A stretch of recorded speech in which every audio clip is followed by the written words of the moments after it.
अस्सलाम वालेकुम व्यूवर्स। जो आज हम टॉपिक डिस्कस करने जा रहे हैं वह है नंबर सिस्टम कन्वर्जन। और नंबर सिस्टम कन्वर्जन के ऊपर हम पहले लेक्चर नंबर 1 रिकॉर्ड करवा चुके हैं, जिसमें हमने डिस्कस किया है octal to decimal conversion, binary to decimal conversion और हेक्साडेसिमल टू डेसिमल कन्वर्जन। आज नंबर सिस्टम के लेक्चर नंबर 2 में जो चीज़ें हम डिस्कस करने जा रहे हैं वो है decimal to octal conversion, decimal to binary conversion और डेसिमल टू हेक्साडेसिमल कन्वर्जन। और उसके अलावा ऑक्टल टू हेक्साडेसिमल या हेक्साडेसिमल टू ऑक्टल और ऑक्टल टू बाइनरी और binary to hexa, hexa to binary and then binary to octal. तो ये सारी ओवरऑल जो टॉपिक है हमारे पास नंबर सिस्टम कन्वर्जन्स का, उसको आज कंप्लीट करेंगे। तो हम अपने पहले टॉपिक की तरफ बढ़ते हैं, जो कि है decimal to binary conversion. Decimal to binary conversion के अंदर हमने क्या करना, अभी जो एग्जांपल हमारे सामने वो एक इंटीजर नंबर है, यानी कि फ्रैक्शंस में डेटा नहीं है। नेक्स्ट स्लाइड में हम फ्रैक्शंस को भी डिस्कस करते हैं। तो 13 हमारे पास डेसिमल में मौजूद है, उसकी बेस 10 थी, उसको आपने बाइनरी में कन्वर्ट करना है। तो जो भी नंबर है उसका रूल नंबर 1 हमारे पास क्या शो हो रहा है, divide the number by the base. आप जो 13 नंबर है उसको बेस से डिवाइड करें, तो बेस आपकी 2 है, ठीक है। सो जब आप 13 को 2 से डिवाइड कर रहे हैं तो 2 6 आर 12, तो आपके पास रिमाइंडर क्या बचेगा, 1 बचेगा। और क्वोशंट क्या होगा, वो 6 है। तो जो रिमाइंडर है 1, उसको आप कोएफिशिएंट के तौर पे राइट साइड पर कॉलम के अंदर नोट डाउन करते जाएं, जैसे अभी आपको स्क्रीन पे नज़र आ रहा है। उसके बाद आपने क्या काम करना है कि वही जो क्वोशंट था, जो कि पहली भी एग्जांपल के अंदर 6 था, ठीक है, उसको आपने क्या करना है कि दोबारा उसको 2 से डिवाइड करना है बेस से। थर्ड स्टेप क्या है कि take the quotient and repeat the division. तो दोबारा आप 6 को 2 से डिवाइड करेंगे तो आपके पास जो क्वोशंट होगा वो अब इस केस में 3 आ जाएगा और रिमाइंडर 0 बच रहा होगा, क्योंकि 2 जो है वो पूरा पूरा 6 पर डिवाइड हो रहा है और रिमाइंडर 0 बच रहा है। तो अगेन आपने क्या किया है, जो स्टेप नंबर आपको 2 बताया गया था कि रिमाइंडर को जो है वो आपने कोएफिशिएंट के तौर पे राइट साइड पे कॉलम में नोट कर लेना, ठीक है। तो आपने 0 सेव कर लिया। अब आपके पास जो क्वोशंट बचा है, जो पॉइंट नंबर 3 आपको कहता है कि again take the quotient and repeat the division. तो जो 3 है उसको जब आप 2 से डिवाइड करेंगे तो आपके पास जो क्वोशंट है वो 1 आ रहा है और रिमाइंडर जो है वो भी 1 है। तो उसको भी आपने जो है वो नोट डाउन कर लिया, ठीक है। तो जो भी रिमाइंडर्स आ रहे हैं आपके पास, आप उनको कोएफिशिएंट के तौर पे यहाँ पर सेव करते जा रहे हैं। अब नेक्स्ट में आपके पास क्या है कि कब तक आपने ये काम करते रहना है, ठीक है, जब तक कि आपका जो कोएफिशिएंट है वो बेस से कम नहीं हो जाता। यानी कि बेस अगर 2 है तो आपके पास 0 या 1 की फॉर्म में जब कोएफिशिएंट आ जाता है तब वो आप वहाँ पर जाकर हमने स्टॉप करना है। यहाँ पर इसके भी कोई 2-3 डिफरेंट मेथड्स हैं, वो अभी 1-2 मिनट में आपके साथ डिस्कस किए जाएंगे। तो आपने जो क्वोशंट है 1 उसको अगेन लेना है, ठीक है। और चूँकि ये 1 पहले ही बेस से कम है, ठीक है, ये जो क्वोशंट था 1, इसको अगर हम नहीं भी डिवाइड करते 2 से, जो कि बेस से कम है, तो उसके साथ भी आप एक ट्रेडिशनल वे में पूरा बिल्कुल आंसर ठीक लिख सकते हैं। लेकिन चूँकि हमें जो तरीका बताया गया है कि आपने रिमाइंडर को सेव करते जाना, तो एक स्टेप हमें इजाफी उसकी वजह से करना पड़ रहा है। तो इस क्वोशंट को आपने अगेन लिया और उसको आपने बेस से डिवाइड किया, ठीक है, 1/2। अभी एक फुल फ्लैज 1 जो है वो पहले ही 2 से कम है, तो आप क्वोशंट में जो है वो 0 लिखते हैं और रिमाइंडर वही जो नंबर है वो आपके पास 1 आ रहा है, ठीक है। तो आपने यही जो रिमाइंडर्स थे इन सारों को आपने राइट साइड पे नोट डाउन किया हुआ, ठीक है। अब इसको एक और वे में करते हैं, जो कि अक्सर जिस वे में किया जाता है। 13 है आपके पास, अगर फॉर एग्ज़ाम्पल 13 है, ठीक है, तो इसको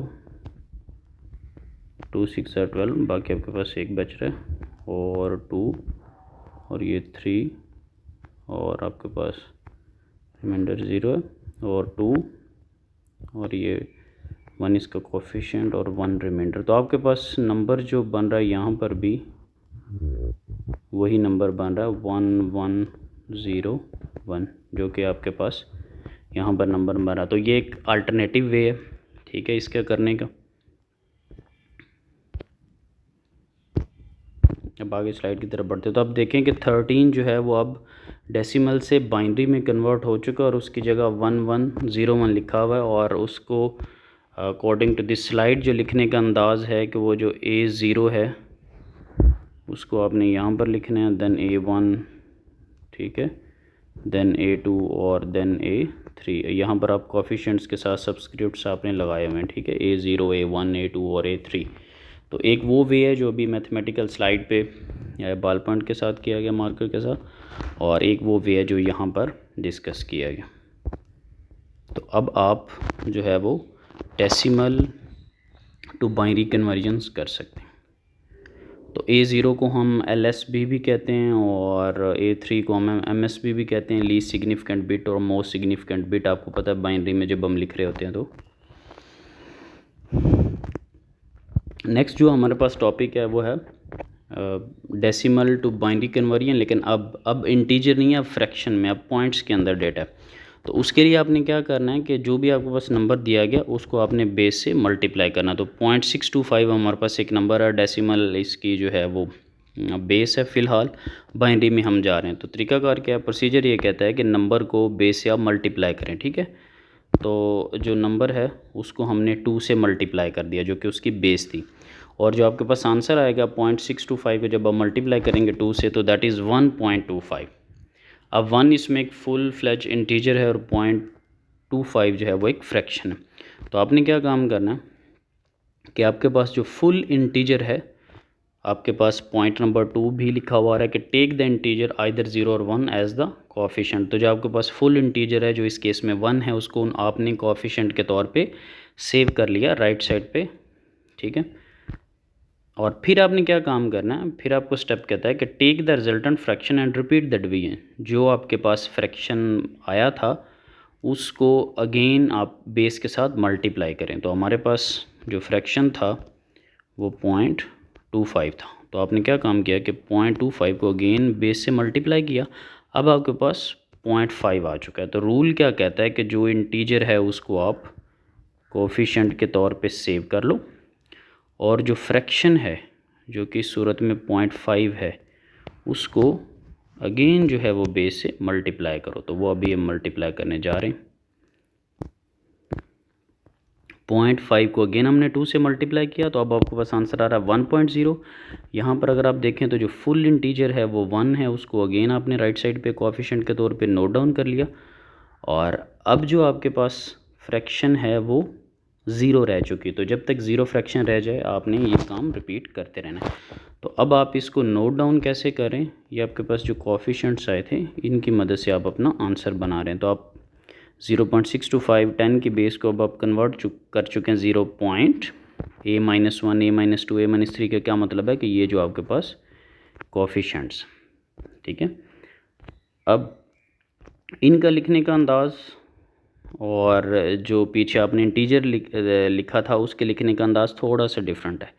इसमें क्या है कि A-3 है वो आपके पास यहाँ पर आ रहा है और A-2 आपके पास इधर आएगा और A-1 जो है वो आपके पास यहाँ पर आ रहा है। तो 0 पॉइंट वो जो कोएफिशिएंट है तो आपके पास आंसर आ रहा है 0.101 और उसकी जो बेस है वो अब 2 हो चुकी। इसके कोएफिशिएंट के लिखने का अंदाज़ और इंटीजर के लिखने का अंदाज़ थोड़ा सा डिफरेंट है। आप प्रीवियस स्लाइड पे जाइए और अपने इस कॉन्सेप्ट को थोड़ा इम्प्रूव कीजिए।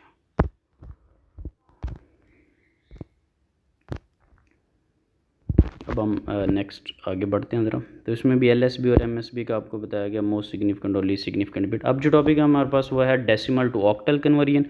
तो डेसिमल के अंदर 175 मौजूद है, ऑक्टल आपको पता है उसकी बेस 8 होती है। तो अब हम 175 को 8 से डिवाइड करेंगे, ठीक है, जैसे प्रीवियसली हमने बाइनरी के अंदर 2 से डिवाइड करे थे। तो अगेन सेम वही स्टेप्स हैं जो पीछे आपने फॉलो किए। 175 को आप 8 से डिवाइड करें, क्वोशंट उसमें 21 आ रहा है और रिमाइंडर आपके पास जो है वो 7 है, ठीक है। क्योंकि आप जब इसमें आप 175 जो है, ठीक है, उसको 8 से जब आप डिवाइड कर रहे हैं तो ये दैट इज़ 21 जो आपके पास क्वोशंट आ रहा है और 168 क्योंकि 21 को 8 से मल्टीप्लाई करें तो दैट इज़ 168। जो रिमाइंडर आपके पास बच रहा है दैट इज़ 7।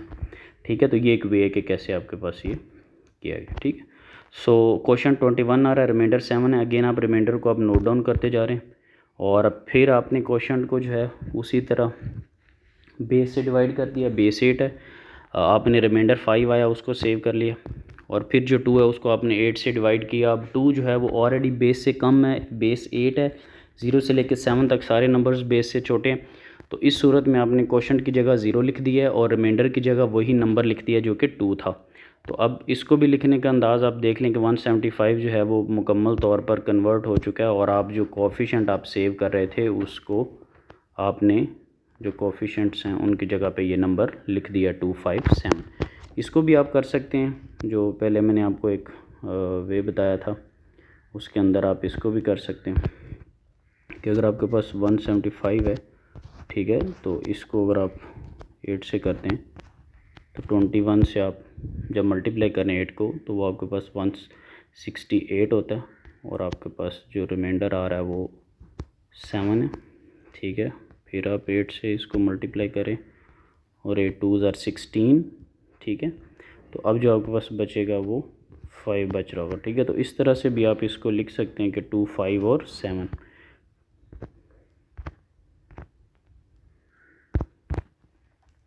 तो अब नंबर आपके पास कन्वर्ट हो चुका। फ्रैक्शंस के अंदर उसी तरह देख रहे थे, अगर फ्रैक्शंस के अंदर है, फ्रैक्शन के अंदर डेसिमल नंबर और आप ऑक्टल में जा रहे हैं तो उसका क्या करने का तरीका है कि फ्रैक्शन को आप जो है वो बेस से मल्टीप्लाई कर दें। तो आप 8 से जब आपने मल्टीप्लाई किया तो अब आपके पास आंसर आ रहा है 2.5।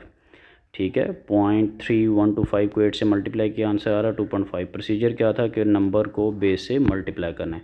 नेक्स्ट प्रोसीजर क्या है कि इंटीजर जो है उसको कोफिशिएंट के तौर पे राइट साइड पे नोट डाउन करते जाना और फर्दर काम आपने क्या करना है कि जो फ्रैक्शन आई हुई होगी, ठीक है, जो कि सूरत में आपको 0.5 नज़र आ रही, उसको अगेन बेस से जो है वो मल्टीप्लाई करना है। ये जो फ्रैक्शन थी 0.5 उसको अगेन बेस से मल्टीप्लाई किया, अब आंसर आ रहा है 4.0। ठीक है, तो आपने क्या काम करना है कि कोफिशिएंट को आपने यहाँ पर राइट साइड पे नोट डाउन कर लिया। कब तक मल्टीप्लाई करते जाना, जब तक कि फ्रैक्शन जो है वो आपके पास 0 नहीं हो जाती। ठीक है, तो फ्रैक्शन हमारे पास 0 हो चुकी है तो आपका नंबर फुल फ्लैज कन्वर्ट हो चुका है। ठीक है, उसका आपका लिखने का जो अंदाज़ है वो 0.3125 डेसिमल के अंदर जो है वो अब कन्वर्ट हो चुका है। 0.a-1 a-2 a-3 और a-1 -2 -3 के हैं, ये आपके पास कोफिशिएंट्स हैं जो कि आपने ऊपर सेव किए हैं इस एग्जांपल के अंदर। तो 0.24 जो है वो ऑक्टल में ये अब आ चुका है। ठीक है, अब बात करते हैं बाइनरी टू ऑक्टल कन्वर्जन। क्या आपको पता है ऑक्टल के अंदर 8 नंबर आ सकते हैं, 0 से लेकर 7 तक नंबर अकोमोडेट हो सकते हैं। तो 2⁻³ = 8। इसका मतलब है कि ऑक्टल को यानी कि 8 जो डिफरेंट कॉम्बिनेशन हैं 0 से लेकर 7 तक, उनको रिप्रेजेंट करने के लिए कम से कम हमारे पास 3 बिट्स का होना ज़रूरी है। तो इसीलिए हम 3 बिट्स का एक ग्रुप बना लेंगे। अब हमारे पास नंबर आपको नज़र आ रहा है स्क्रीन के ऊपर, बाइनरी जो है वो उसको हमने कन्वर्ट करना है। तो 3 का पेयर बनाने से पहले आप उस नंबर को अगर देखें, हमारे पास नंबर है 101110.01। ठीक है, तो इसमें अब आगे बढ़ते हैं। अभी अज्यूम ज़ीरोज़ लिखा हुआ उसको भी ज़रा मैं डिस्कस करता हूँ। अच्छा, 3 का जो है ना वो पेयर बनाते हैं। यहाँ पर आप देखें आपने 3 का पेयर बनाया तो ये दैट इज़ 110, तो ये क्या होता है 6 है। ठीक है, तो ये नीचे नंबर आपको दिया हुआ। अब यहाँ पर अगर देखें तो 3 का पेयर बनाने के लिए आपके पास जो है वो 10 जस्ट है, आपके पास एक नंबर की कमी है। ठीक है, तो ये जो 10 नंबर है आपके पास, इसके आप जो है वो एक 0 साथ में लगा लें। आपको मेंशन किया गया कि ज़ीरोज़ आपने किस साइड पे लगानी है। ठीक है, तो अब जो नंबर है वो बन चुका है 010। ठीक है, तो 010 आपके पास क्या होता है वो 2 होता है। ठीक है, जिसको नहीं आइडिया कि नंबर किस तरह के हैं वो ये देख ले कि 2 को किस तरह से रिप्रेजेंट करते हैं, 6 को किस तरह से रिप्रेजेंट करते हैं। अभी पिछली स्लाइड में आप सीख के भी आए हैं कि आप किस तरह से इनको लिख सकते हैं बाइनरीज वगैरह के अंदर चीज़ों को। ठीक है, अब राइट साइड पे आ जाते हैं जो फ्रैक्शनल है। ठीक है, तो उसमें भी आप देखें तो आपके पास सिर्फ 2 नंबर्स हैं 0.01, तो इसके साथ भी एक और बिट का होना ज़रूरी है। तो हम यहाँ पर एक बिट और ऐड कर देते हैं। ठीक है, ज़ीरो हमने ऐड कर दिया, ठीक है। तो ये नंबर क्या बन गया 010। तो अगेन 010 क्या होता है 2। तो चूँकि ये आपके पास जो था वो फ्रैक्शंस में भी था तो पॉइंट उसी तरह नीचे आ रहा है, तो अब ये 26.2। तो यहाँ पे काम क्या करना है कि 3 के पेयर बनाने हैं। अगर 3 के पेयर नहीं बन रहे तो आपने ज़ीरोज़ को ज़ूम करना है, और आपको बताया गया है कि ज़ीरोज़ को ज़ूम कैसे करना है, ठीक है। फ्रैक्शंस के अंदर ज़ीरोज़ किस तरफ लगानी है और फुल इंटीजर वाली साइड पे ज़ीरोज़ किस तरफ लगानी है।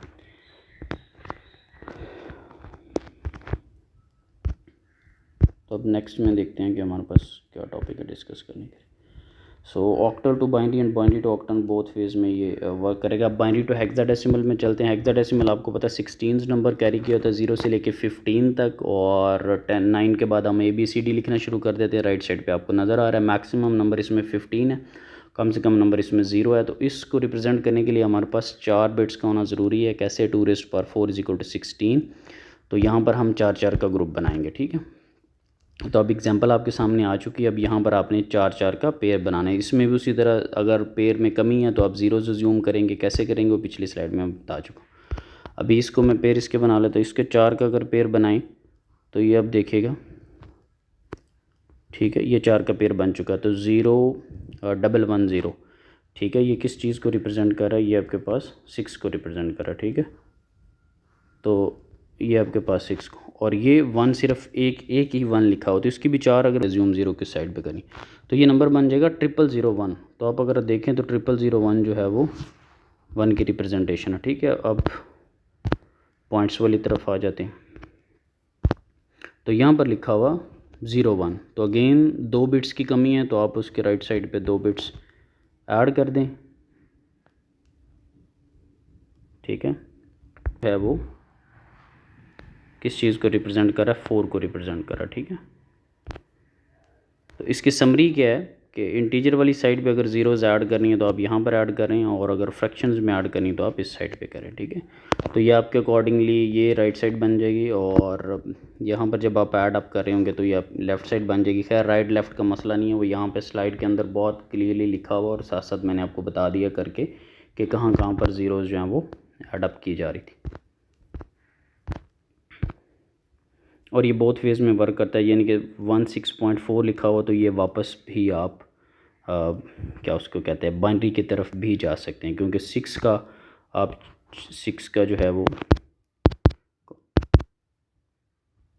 चलें ओके। नेक्स्ट में हमारे पास है ऑक्टल टू हेक्साडेसिमल कन्वर्जन, ठीक है। तो ऑक्टल टू हेक्साडेसिमल जब आप कन्वर्ट कर रहे होंगे, ठीक है, तो अब ये डायरेक्ट वे नहीं है। जब आपने ऑक्टल टू हेक्सा जाना है या हेक्सा टू ऑक्टल जाना तो आपको बाइनरी का सहारा लेना पड़ेगा, ठीक है। तो हमारे पास नंबर ऑक्टल में है 26.2 और उसकी बेस है 8। तो डायरेक्ट आप हेक्सा में नहीं जाएंगे, आप पहले क्या करेंगे कि इंटरमीडिएट स्टेज के ऊपर उसको बाइनरी में पहले कन्वर्ट करेंगे। तो अब आपको पता है कि ऑक्टल टू बाइनरी कैसे जाते हैं, पीछे सीख चुके हैं। 3 का कॉम्बिनेशन बना के आपने उसको बाइनरी में कन्वर्ट कर लिया, ठीक है। अब जो नेक्स्ट में है आप इसी नंबर को फर्दर कन्वर्ट करने जा रहे हैं 4 का पेयर बना के हेक्सा के अंदर। तो यहाँ पर आप क्या करेंगे कि जब आप ऑक्टल टू बाइनरी में आ चुके हैं और हेक्सा में आपने जाना है तो आप 4 का उस तरह पेयर बनाएंगे। अब 010 ये 3 बिट्स आपको नज़र आ रही हैं, इसके साइड पे राइट साइड पे एक 0 ऐड कर लें, और यहाँ पे जब आप 4 का पेयर बनाएंगे तो 0 1 1 0 ये 4 बन गई, तो आप 6 उसका बना लेंगे, ठीक है। जब फर्दर आप चल रहे हैं तो अब आपके पास जो है वो जस्ट 0 1 बच रहा है इस साइड पे, ठीक है। तो इसके साथ आप 2 बिट्स और लगा लें तो वो आपके पास 0001 जो है वो 1 को रिप्रेजेंट कर रहा है, ठीक है। तो इस तरह 16.4 तो ये बहुत फेज़ में वर्क करेगा। अगर आप जो है वो हेक्सा से बाइनरी में जा रहे हैं, सॉरी हेक्सा से अगर ऑक्टल में भी जाना है तो आप पहले हेक्सा से बाइनरी में जाएं और फिर बाइनरी टू ऑक्टल में जाएं। और आपको पता है कि जो कॉम्बिनेशंस है वो आपने ऑक्टल के लिए 3 का कंसिडर करना है और हेक्सा के लिए 4 का कंसिडर करना है। कई बिट्स कम हैं तो आप ज़ीरोज़ को ज़ूम कर लें,